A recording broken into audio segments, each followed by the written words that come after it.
La conexión entre energía limpia, desarrollo socioeconómico y sostenibilidad ambiental es crucial para abordar los problemas a los que se enfrentan las comunidades vulnerables en todo el mundo. Las poblaciones sin acceso a energía limpia, la falta de seguridad de suministro energético, obstaculiza la educación, la atención médica y las oportunidades económicas. Muchas de estas regiones en desarrollo todavía dependen en gran medida de combustibles fósiles contaminantes para su vida diaria, lo que perpetúa la pobreza. Por eso, el 26 de enero, Día Internacional de la Energía Limpia, llama a concienciar y movilizar acciones para una transición justa e inclusiva hacia la energía limpia en beneficio de las personas y el planeta. Sobre el tema, buscamos también una mirada desde Cuba. Siga nuestro enlace.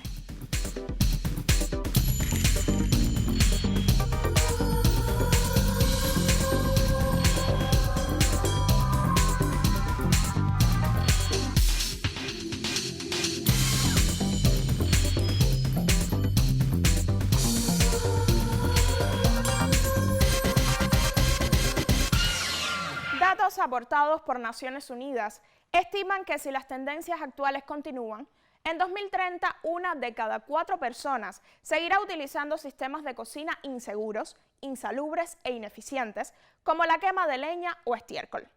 Aunque esta situación ha ido mejorando, el mundo no va por buen camino para alcanzar el Objetivo de Desarrollo Sostenible 7, que pretende garantizar el acceso a una energía asequible, fiable, sostenible y moderna para todos de aquí a 2030. La Asamblea General llevará a cabo un balance mundial sobre el Objetivo de Desarrollo Sostenible 7 en abril de 2024 para evaluar el proceso y recomendar soluciones. Vivimos en un mundo donde el acceso a una energía segura y sostenible se ha convertido en un asunto fundamental para el desarrollo de una comunidad o una sociedad. Los servicios más esenciales, enseñanza, medicina, agricultura, industria, infraestructuras, comunicaciones, se convertirán en un problema impidiendo el desarrollo. O planeta, que a todo momento nos alerta de que precisamos dos outros para sobreviver, que sozinhos estamos vulneráveis à tragédia climática. No entanto, ignoramos esses alertas. Gastamos trilhões de dólares em guerras que só trazem destruição e mortes, enquanto 900 milhões de pessoas em todo o mundo não têm o que comer. So I ask each of the leaders here today, will you be on the right side of history? Will you end this moral and economic madness?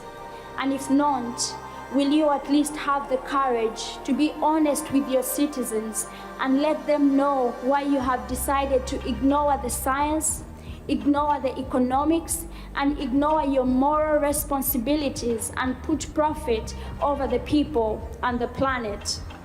The choice is yours to make. Los gobernantes han de hacer todo lo posible a fin de que todos puedan tener la mínima base material y espiritual para ejercer su dignidad y para formar y mantener una familia. Esta situación, que quizás para muchos es una simple teoría, es la realidad en la que aún viven 1.200 millones de personas a nivel mundial, cuyo acceso a servicios modernos de electricidad es todavía una meta a alcanzar.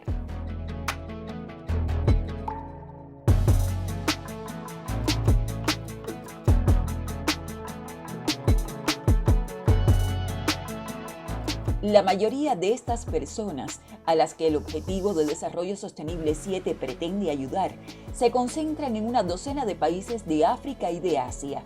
Además, prácticamente 3.000 millones de personas dependen aún de la combustión de madera, carbón, carbón vegetal o desechos de origen animal para cocinar sus alimentos. Poner remedio a estas y a otras grandes quimeras energéticas de nuestro mundo es el objetivo por el que durante la confección de la Agenda 2030 se estableció el Objetivo de Desarrollo Sostenible 7, energía asequible y no contaminante.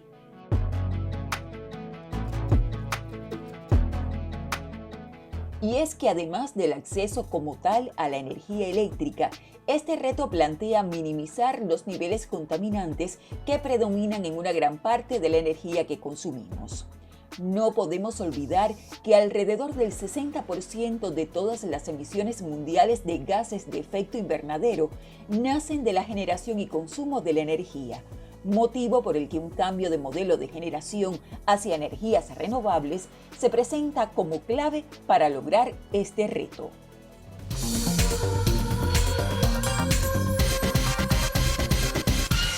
Revisemos algunos datos de interés para entender el escenario y la necesidad de cambiar la matriz que nos provee de energía hoy para nuestras actividades fundamentales. Una gran cantidad de los gases de efecto invernadero que cubren la Tierra y atrapan el calor del Sol se generan debido a la producción de energía, mediante la quema de combustibles fósiles, petróleo, carbón y gas, con el objetivo de generar electricidad y calor.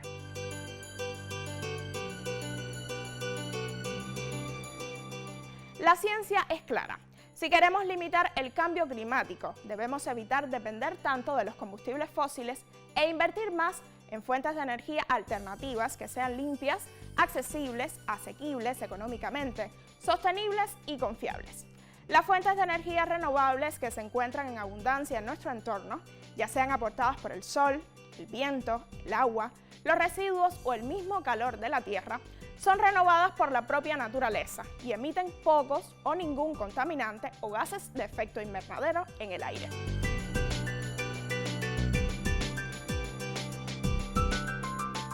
Los combustibles fósiles generan casi el 90% de todas las emisiones de dióxido de carbono. Según los científicos, para evitar los impactos más negativos del cambio climático, es necesario reducir las emisiones a casi la mitad en 2030 y alcanzar las cero emisiones netas en el año 2050.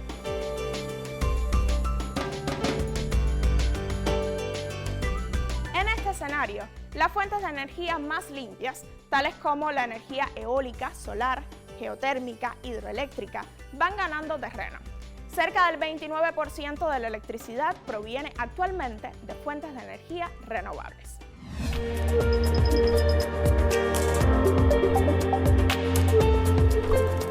En la actualidad es muy frecuente el tema de las energías renovables, o sea, las que se obtienen mediante procesos y fuentes naturales con capacidad para regenerarse de forma continua.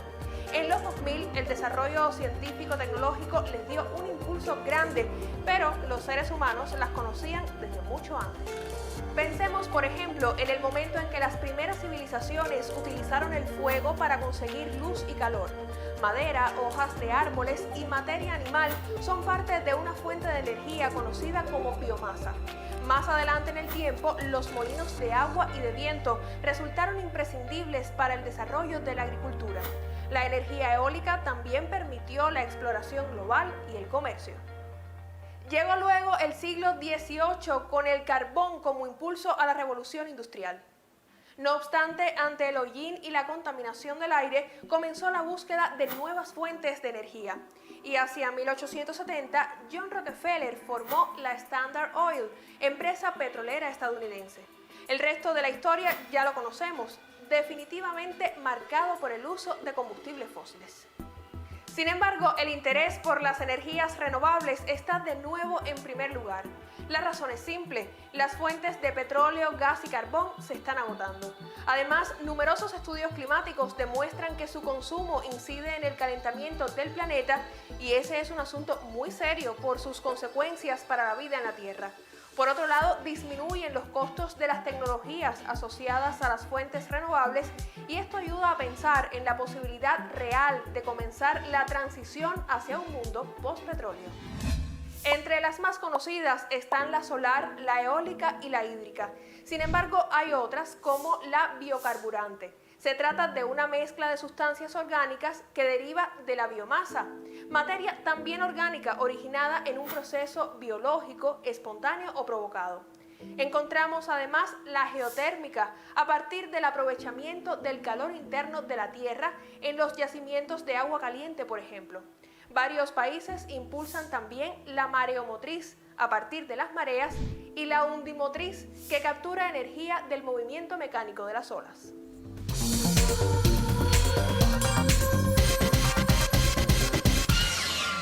suma a este empeño con un plan que inserta varios recursos en la matriz energética nacional. Aumentar el empleo de fuentes renovables de energía se visualiza como el camino para generar electricidad en Cuba, enfocado en contribuir a la soberanía energética, disminuir el gasto de combustible y la contaminación ambiental. Veamos cómo lo exponía el ministro de Energía y Minas, Vicente Laó, y otros especialistas recientemente. Que ya la Unión Eléctrica en su desarrollo estratégico, con esto termino, tiene todas las inversiones previstas en lo adelante, están concebidas para consumir, no para consumir combustibles fósiles. Están concebidas para las energías renovables y se viene marchando a las velocidades que podemos, con nuestras capacidades financieras, pero se va avanzando sistemáticamente, no se ha dejado de avanzar y de incorporar constantemente potencia. Y hay negociaciones que se están hablando de manera interesante, ya en números grandes, que van a incorporar niveles de potencia de manera importante, y esto nos hace independientes ya de los combustibles de importación. Nuestro país tiene un gran potencial en energía solar, eólica, biomasa y la hidroenergía fundamentalmente. Para ello hay una política aprobada desde el 2014, donde tiene un programa grande de inversiones que tributan a la generación con estas fuentes renovables. Y debemos decir que aunque no hemos logrado el nivel que esperábamos, sí estamos avanzando. Por ejemplo, la generación con fuentes renovables de energía pudo lograr 783 gigawatt-hora, dejando de consumir el país 228.000 toneladas de combustible fósil. Por lo tanto, no estamos detenidos, estamos adelante. Con esta energía ya se está viendo fundamentalmente la generación de la solar fotovoltaica. En el gráfico, en la curva de carga por combustible, podemos ver ya esa sombra amarilla, que es la generación que estamos teniendo con las instalaciones de fuentes renovables, fundamentalmente la solar fotovoltaica. Que en esa generación hoy se benefician unas 200.000 familias cubanas en el horario del mediodía. Y es voluntad continuar creciendo con ella para eliminar el combustible más costoso, que es el diésel, el que se usa en el pico de la generación. Porque la generación con esta fuente al país le cuesta $60 el megawatt hora. Es mucho menos que el que cuesta con el combustible diésel. Actualmente la generación de electricidad con las fuentes de energía renovable es un 5% del total de la generación del país. Realmente, es decir, eso demuestra la alta dependencia que tiene el país en las fuentes fósiles para generar electricidad. Y esas fuentes fósiles, aproximadamente el 50%, la mitad, es un combustible que hay que importar. De ahí la necesidad, es decir, estamos en un punto que la misma situación energética, la misma contingencia energética en los temas de no contar con el combustible para generar electricidad y el mantenimiento en la generación termoeléctrica, generación distribuida, pone en evidencia la necesidad de avanzar mucho más rápido en las fuentes de energía renovable. Entonces yo creo que estamos en un punto de inflexión importante. Se está trabajando en una actualización de la política que fue aprobada en el 2014 para el desarrollo de las fuentes renovables de energía, que buscaba una meta del 24%. Y en la actualización de esta política, que ya va a ser una política de transición energética, que no solo tiene en cuenta la generación de electricidad, es decir, el sector de generación de electricidad, sino que tiene en cuenta todos los sectores de la economía y también el sector residencial. Se ponen metas mucho más ambiciosas, es decir, porque está demostrado que la solución eficiente, sostenible de la energía en nuestro país son las fuentes renovables de energía. Entonces eso ha hecho que cada vez más personas entiendan esa situación y se proyecten más inversiones, no solo en el sistema eléctrico, sino también, como decía Adel, a nivel de las empresas.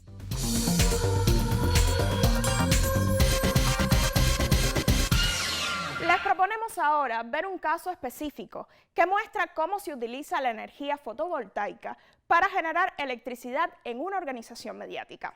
La empresa Industria de la Electrónica Camilo Cienfuegos es la primera en Cuba que cubre toda su necesidad de energía eléctrica a partir del uso de fuentes renovables de energía. Así lo ha hecho. Ha instalado en su propia instalación ya 16 parques fotovoltaicos. Y este año debe continuar instalando 2 parques fotovoltaicos más. Eso permite, por ejemplo, que la industria electrónica genera hoy 6.000 kilowatts de 4.000 que necesitaría y le vende a la empresa eléctrica. Su ejemplo se ha extendido a una veintena de empresas, como es el caso de la nueva sede de Ideas Multimedios.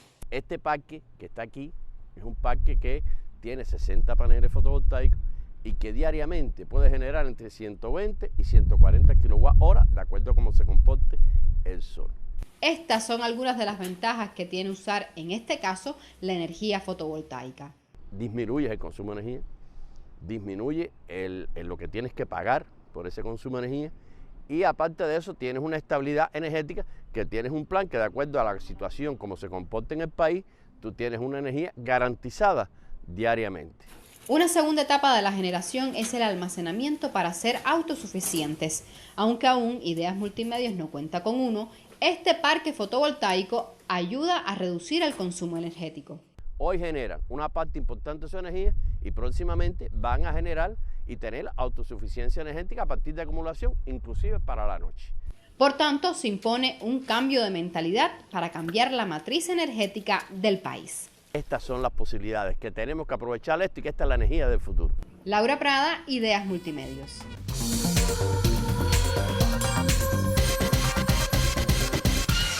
De la mano de la agencia Prensa Latina, actualizamos sobre un estudio de investigadores cubanos que con el fin de potenciar el desarrollo del parque eólico de Jibara, llevan a cabo la Universidad de Holguín y el Instituto Superior Politécnico José Antonio Echeverría de La Habana. Un estudio de investigadores cubanos con el fin de potenciar el desarrollo del parque eólico de Jibara llevan a cabo la Universidad de Holguín y el Instituto Superior Politécnico José Antonio Echeverría de La Habana. Este parque representa una de las principales fuentes de energía renovables en esa provincia nororiental de Cuba. De ahí la importancia de la investigación que trata sobre el ciclo de mantenimiento del mismo para conocer el periodo requerido para una revisión general. En ella se incluyen pesquisas acerca de las condiciones de explotación, el impacto del mar, la salinidad, los vientos y la humedad. También se trabaja en la elaboración de piezas que contribuyan a sustituir las roturas habituales originadas por afectaciones en ese parque eólico, con el Centro de Estudios Asistidos por Computadora perteneciente a la Universidad de Holguín. Desde La Habana, Cuba, Ana Gloria González, Prensa Latina Televisión.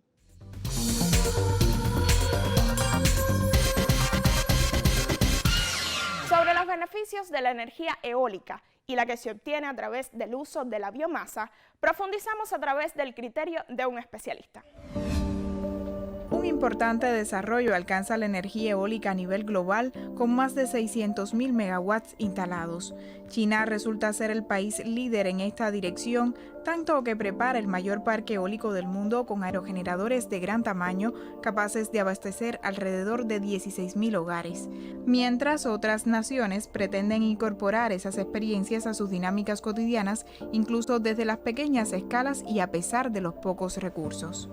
En Cuba son muchos los sitios factibles para instalar aerogeneradores. El potencial de los vientos en el archipiélago aparece en el mapa eólico confeccionado por especialistas del Instituto de Meteorología junto a otros expertos. Se trata de un modelo físico-matemático que muestra indicadores significativos para evaluar el recurso eólico en las diferentes zonas geográficas con variables como la velocidad y dirección del viento, altura, pendiente del terreno, entre otras. El primer mapa eólico cubano se realizó en 2006 y permitió conocer con mayor exactitud el potencial del país en este sector. Hoy ya se registran mejores estimaciones sobre el tema. El potencial eólico estimado en Cuba oscila entre 5.000 megawatts y 14.000 megawatts, obtenido a través de mediciones y a través de los mapas eólicos. 5.000 y 14.000 es un rango amplio. ¿Por qué? Porque hay muchos lugares que no se ha podido predecir cuál es la potencialidad que tiene. Quiere decir que si nosotros montáramos los 14.000 megawatts eólicos, prácticamente se pudiera satisfacer toda la demanda de electricidad de Cuba. Por lo general, cuando hablamos sobre energía del viento, la imagen que tenemos es la de parques eólicos con aerogeneradores de gran tamaño. Sin embargo, a pequeña y mediana escala también existen potencialidades que se deben aprovechar. Una escala mediana que está entre menos de 1 megawatt, entre 100 kilowatts y 1 megawatt, que son los medianos. y los pequeños, que son ya para los techos, para viviendas urbanas, escuelas rurales, que son de pequeña escala, es decir, de menos de 100 kilowatts. La costa norte de Cuba es la zona de los grandes vientos. Todos esos hoteles con aerogenerador de mediana escala, de 500 kilowatts o menos, pudieran abastecerse. Por lo tanto, es una fortaleza que tiene el turismo. Y otros lugares que pudieran poner de ejemplo de que la mediana escala tiene gran perspectiva. Y la pequeña, bueno, ¿para qué hablarlo? El mismo papel de la fotovoltaica, estamos hablando de los techos, estamos hablando de los lugares, pudiera también emplearse la pequeña escala. Crear una cultura a favor del uso de este tipo de energía, incluso desde el hogar, es parte de los objetivos que impulsan varios proyectos de las universidades cubanas. Ingenieros mecánicos y eléctricos de la Universidad Tecnológica de La Habana José Antonio Echeverría han trabajado en un prototipo de pequeño aerogenerador de eje horizontal tipo hélice para condiciones bajas de velocidad de los vientos. ¿Cuál pudiera ser el aporte de esta iniciativa? Es un proyecto que nosotros vimos como necesidad de que Cuba tuviera un pequeño generador para Cuba, con sus condiciones de bajo viento, con sus condiciones de que además tiene que ser resistente a los huracanes, es decir, que tiene que ser un pequeño generador específico para nuestras condiciones. Si hacemos un híbrido entre esos dos elementos, el sol y el viento, eso tiene una complementariedad en Cuba muy grande. ¿Qué quiere decir? Que nosotros sabemos que al mediodía hay sol, sin embargo no hay viento. Y en diciembre no hay sol y hay viento. Es decir, que eso son dos elementos, dos fuentes que se complementan muy bien. Por lo tanto, eso es otra cuestión que nosotros tenemos que desarrollar, los sistemas híbridos.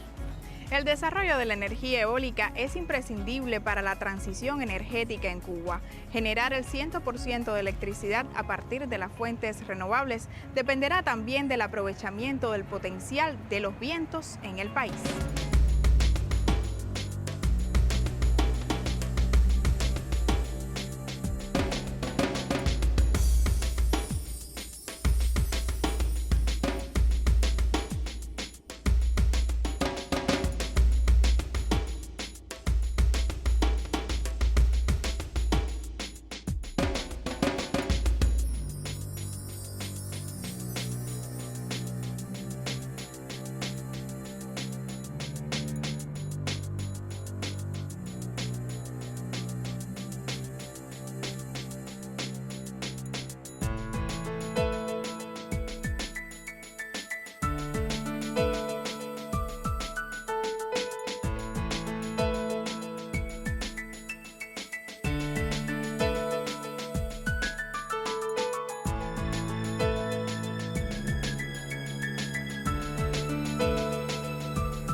Nos despedimos desde el sitio de Cuba Energía. Ante la creciente demanda mundial de energía, la inestabilidad de los precios del petróleo y otros combustibles fósiles, la disminución de las reservas naturales y la amenaza ecológica que representa el esquema energético global actual de rebasar los límites de la capacidad del planeta para asimilar los impactos ambientales que ocasiona, así como la disminución de los costos de las fuentes renovables de energía, sobre todo la fotovoltaica, la eólica y el desarrollo perspectivo del transporte eléctrico. Cuba ha trazado una política de desarrollo energético integral y sostenible que se presenta como una solución prioritaria. Este programa tiene el fin de propiciar el desarrollo de la investigación científica, así como la innovación tecnológica para lograr en el menor tiempo posible la disminución de la dependencia energética, el aumento del uso de los recursos propios, así como de su resiliencia. Para ello, centrará la atención en los estudios y servicios científicos y tecnológicos de alto valor agregado. Una pista para seguir buscando más información sobre el tema. Hasta nuestro próximo encuentro, recuerde que puede ubicarnos en las redes sociales. Nos vemos.